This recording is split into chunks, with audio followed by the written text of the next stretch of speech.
ওরে মাসা, বাবা বলো। আরে বাবা, তোমার যে কোন টাউনের বন্ধু আসবে বলেছিল, তা কই ওরা আসছে না কেন এখনো? হ্যাঁ বাবা, আমার সঙ্গে এখনই কথা হলো, আসবে, ঠিক আছে, এই মাত্র পৌঁছাবে। ও আচ্ছা হ্যাঁ। আচ্ছা, ঠিক। তাহলে তো আমাকে খাবারের ব্যবস্থা করতে হবে, শহরের লোকগুলো ব্যাপার। আরে না না, আমার বন্ধু খুব ভালো মানুষ, আগে আসুক না, তারপরে খাবার দাবার ব্যবস্থা হবে। হ্যাঁ। যতই ভালো মানুষ হোক, কিন্তু আমাদেরকে তো সেই সম্মানটুকু করতে হবে। না, সে তো অবশ্যই করতে হবে, শহরের লোক বলে কথা, কিন্তু আমরা একসঙ্গে চাকরি করেছি, উনি খুব ভালো মানুষ। তাহলে ঠিক আছে, আমি চলে যাচ্ছি, যদি প্রয়োজন হয় তাহলে আমাকে ফোন করে ডাকিও। হ্যাঁ হ্যাঁ, অবশ্যই, ঠিক আছে ঠিক ভাই। আছে, আচ্ছা আচ্ছা, ঠিক আছে। দাদু দাদু আজকে আমার মেলায় নিয়ে যেতে হবে। হ্যাঁ দাদু, ঠিকই বলেছে, অনেকদিন আমরা মেলায় যাইনি কেউ, তাই তো আজকে আমরা কিন্তু সন্ধ্যার দিকে মেলাতে যাবোই। এই গরমের সময় দাদু আর ভালো লাগছে না, তুমি কি বলছো বলো? যাবা তো ভাই, কিন্তু আজকে একটা মেহমান আসছে বাড়িতে। তাই নাকি? হ্যাঁ, এই আজকে আমাদের বাড়ি কুটুম আসছে, ঠিক আছে, একদম দারুণ খাওয়া দাওয়া হবে, তাহলে ভালো করে খাওয়া দাওয়া করে শোন, আমরা সবাই মিলে আজকে দাদু আমরা সবাই মিলে তাহলে মেলাতে যাবো, ঠিক আছে? হ্যাঁ, চল চল চল, আমরা ওইদিকে যাই, চল চল চল চল চল।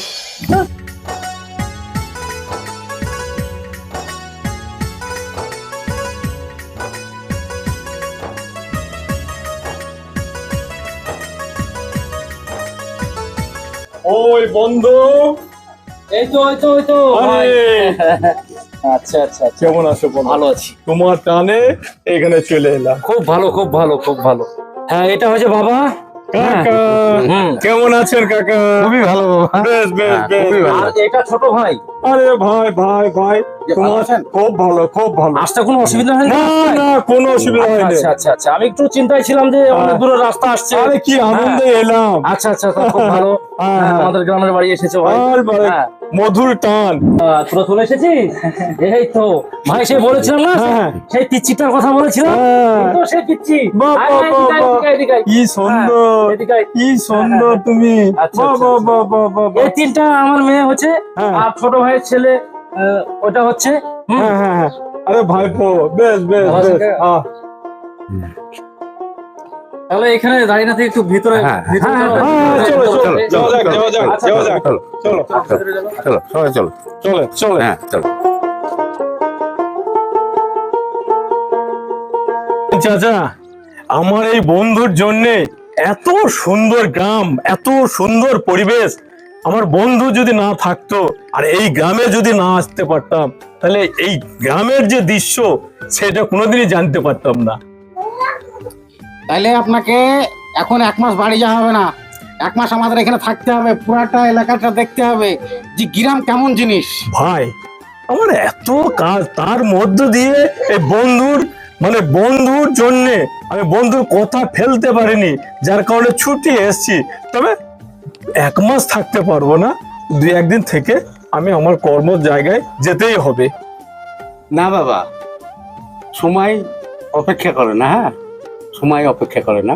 তা তুমি সময় বের করে নাও, তারপরে 2 দিন থেকে যাও আমার বাড়িতে। চাচা, আসবো আসবো, আপনাদের এই ভালোবাসা কোনোদিন ভুলতে পারবো না না। বন্ধু, যদি 1 মাসও যদি না হয়, তবে 2 দিন থাকতেই হবে।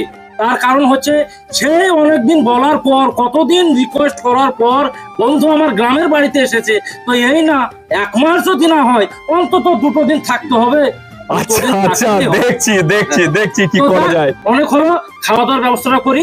হ্যাঁ, চলো চলো। হ্যাঁ, খাওয়া দাওয়াটা চলো। করে নিই। চলেন চাচা, চলেন চলেন। আচ্ছা।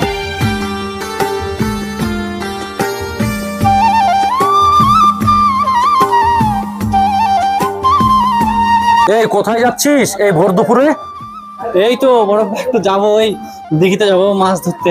আরে ওখানে জানিস না ওই দিঘিটা কত খারাপ, ওখানে ভূতের উৎপাত প্রচন্ড।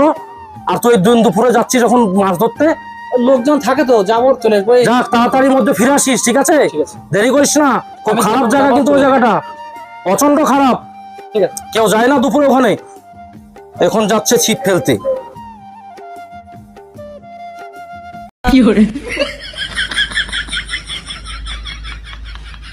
আচ্ছা নাফসা, তোমার দাদা ওই লাঠির মতো জিনিসটা নিয়ে কোথায় গেল?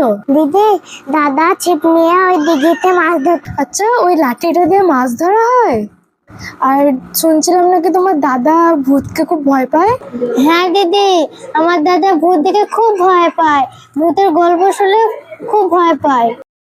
আচ্ছা চলো দিঘি থেকে তোমার দাদাকে আজকে আচ্ছা করে ভয় দেখায়।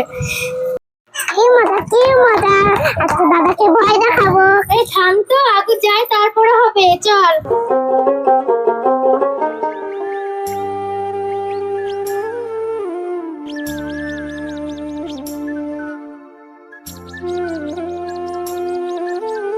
শহর থেকে অনেকদিন পরে আমাদের বাড়ি কুটুম এলছে গো বেড়াতে। আজ একটা 50 কেজি ওজনের মাছ ধরবো। শহরের লোককে এমন ভাবে খাওয়াবো না, ওটা শহরে গিয়ে আমাদের নাম করবে। গ্রামের পুকুরের মাছ বলে কথা, যার ঠিকানে কথা গো। ওই দেখো তোমার দাদা, চলো চলো ওই গাছের পিছনে লুকিয়ে গিয়ে ভয় দেখায় গা। হ্যাঁ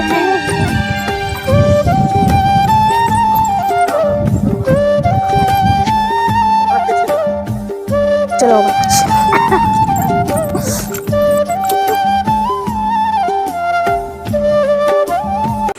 একটা বিরাট মাছ পারি গেল গো, হাই হাই হাই। ছি, এই মাছটা ধরতে পারলাম না গো, নিশ্চয় 80 কেজি মাছটা ছিল, না এলে আমার বংশী থেকে পালাই। আবার ফেরি দেখি মাছ একটা 50 কেজি ধরতেই হবে যেমন করেই হোক।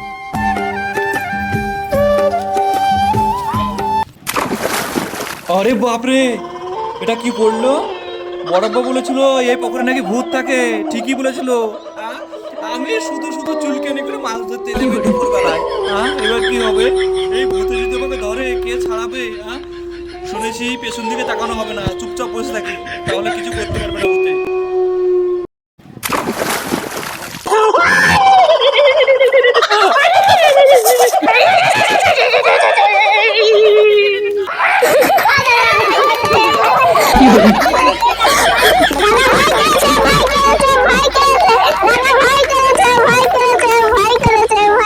এই তোরা এখানে কি করছিস? ওরা কেউ আসেনি, আমি ওদেরকে নিয়ে এসেছি। এই ভর দুপুরে মাছ ধরতে এসে তোমার সাহস দেখছিলাম, কিন্তু তোমার সাহস তো কিছুই নেই। গাছের ডালে ধুতি আটকে গিয়ে তুমি ভাবছো যে ভূতে টেনে নিয়ে চলে যাচ্ছে।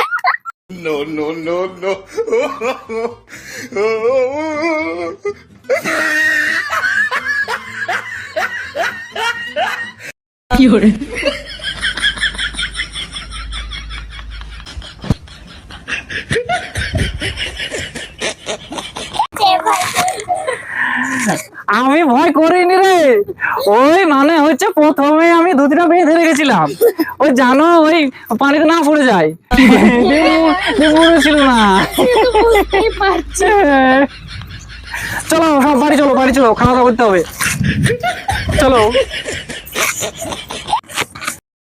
এরা যদি বুঝতে পারে যে আমি সত্যি সত্যি ভয় করেছিলাম, তাহলে কি একটা ইচিং পিচিং ব্যাপার হয়ে যাবে, জানতে যাওয়া যাবে না। ঠিক সময় মতো সামলে নিয়েছিলাম, অত বাড়িতে খেতে উঠতে বসতে সব সময় আমাকে এই কথাটাই বলতো।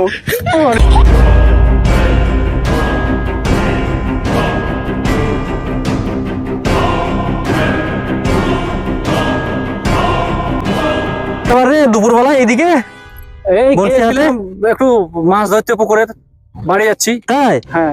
এটা নতুন নাকি? এই মুখ সামনে কথা বল, ওটা আমাদের কুটুম বাড়ি এসছে। কুটুম ফুটুম যায় বল না, একটু ঘুরে বেড়াই গাড়িতে। এই মুখ সামনে কথা বল কিন্তু। কি বলবি তো? কি? হ্যাঁ কি বলছিস রে? কি করবো দেখবি? কি করবি তো? কি করবি রে? দাঁড়া দাঁড়া, বলা দাঁড়া। হ্যালো বড়াব্বা,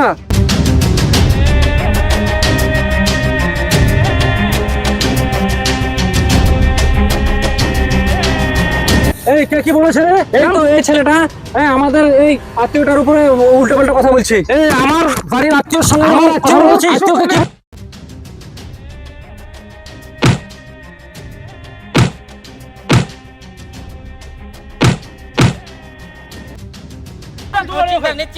ভুলে গেছে চাচা, চাচার চিন্তা নেই চাচা, চাচা মারবেন না চাচা। না তো পুরো মাথা ফ্র্যাকচার করে দেবো, ঠিক আছে? এই ধরনের কথা কোনদিন বলবি না, ঠিক আছে? না ওকে? বাইরে থেকে যে ঘুরতে আসবে এই গ্রামে তাকে সম্মান দিবি, ঠিক আছে? এই ভুল যেন না হয়, ঠিক আছে? যা চলে যা, যা চলে যা।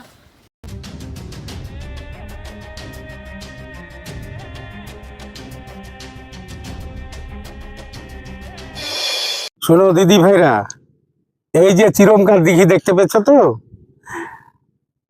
এই চিরমকার দিঘি আমরা শুনতাম খুব ভয়ঙ্কর জায়গা, আর সত্যিকারেরই ভয়ঙ্কর জায়গা এই চিরমকার দিঘি ছিলাম। আচ্ছা দাদা, বলছি আমরা তো শুনে আসছি এই চিরামকা দেখি নামের ব্যাখ্যা কি, মানে কেউ কি এসে কাউকে চিড়ে দিয়েছিল নাকি?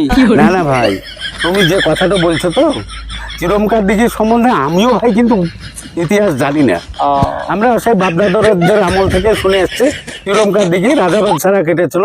এখানটায় সব আমরা শুনতাম এখানটায় সব ঘোড়াশালা ছিল, হ্যাঁ হাতিশালা ছিল। রাজা বাদশাদের সব ওই ঘোড়া, হ্যাঁ হাতি সব জল খাওয়ার লেগে পুকুরটা কেটেছিল। আমরা এইটাই জানি ইতিহাস, তাছাড়া ভাই আমি আর জানি না। আচ্ছা, আর এই চিরামকা দিঘিতে কোনোদিন এই ভূতের বসবাস দেখেছো? আরে ভাই ও কথা বলিও না, যখন প্রথম আসছি তোমাকে কি বলবো দিদি ভাই, তোমাদেরকে কি বলবো, বিকট বিকট আওয়াজ হতো। হ্যাঁ ভয়ে ভয়ে আমরা সন্ধ্যা লাগলে আর বেরোতাম না। তোমার আব্বাদেরকে আমি মানা করতাম, খবরদার যেন বাড়ির বাইরে আর যেন যাস না। এত ভয়ঙ্কর ভয়ঙ্কর আওয়াজ আসতো। এখনকার যুগে আর ভূত বলে কেউ বিশ্বাস করবে না। আরে দিদি ভাই আছে, ভূত আছে, ভূত আছে। এই এখনকার যুগে এরকম কেমনই হয়ে গেল, ভূত এটা মানা যায় না। আছে আছে ভূত আছে, হ্যাঁ ভূত আছে। আচ্ছা, মানে হ্যাঁ। কেমন দেখতে ছিল? কাউকে দেখেছো সামনে? না না আমি নিজের চোখে দেখিনি, ওই লোকের মুখে শুনেছি। শুনেছো? হ্যাঁ, তোমার উপর কিন্তু- পড়েনি? না না, কিন্তু ওই আওয়াজগুলো আমি বাড়ি থেকেই শুনতে পেতাম। আমরা তখন কি হইনি নাকি? না তুমি তখন হওনি। তোমার উপরে কিন্তু পড়তে পারে। আমার উপরে সব যত বিপদ আমার উপরে পড়ুক।